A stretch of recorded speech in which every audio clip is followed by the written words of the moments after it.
Everyone has two lives, and your second life begins when you realize you only have one. That realization that you can start over and do things the way you want to is almost core to who I am in my life story. My name is Steven. I'm originally from a town called Amstelveen, which is attached to Amsterdam. I'm 30 years old. I've basically lived most of my life in Amsterdam until I was 25 years old. And that's when I moved to London. I think the turning point for me, there's two things that come to mind. One was when I was about 20 years old. I remember lying in my bed and I was just lost. And I felt like this sort of sense of anxiety. I didn't recognize it as anxiety. I just had this feeling of like, what the hell is going on? Like I don't really know who I am, what I'm doing. But eventually I got through it and nothing really changed. Now the second time, almost something similar happened to me was when I was on the pitch with hockey. I used to play a lot of field hockey. I remember being on the pitch and someone passed me the ball, and at that moment in time I basically froze. And I was literally having a conversation in my head with myself whilst I was on the pitch with this ball. Now you have to imagine at that moment in time there's like 21 other players on the pitch waiting for you to do something.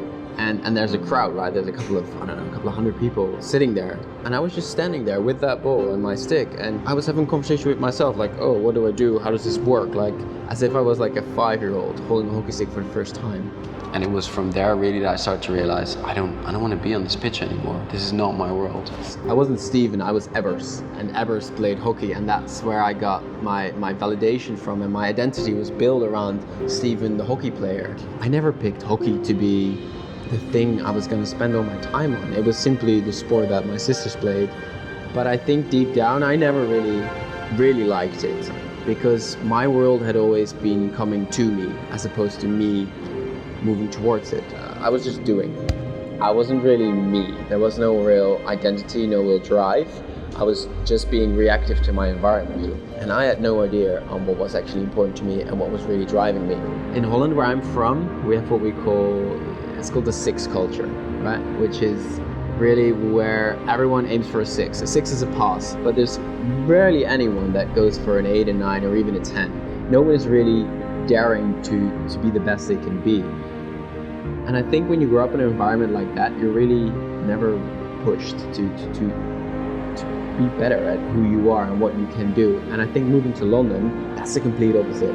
Everyone is like aiming to be the best. It's almost self-destructive. But that shift in the environment was huge for me and very important. What is it you are? What is it you want to be? What do you stand for? What do you believe in? What are your values? What do you care about? Hey, if you don't ask yourself these hard questions, you're just gonna live a reactive life. So that's really where I started to almost reinvent myself. And that's a process that has been going on ever since, really.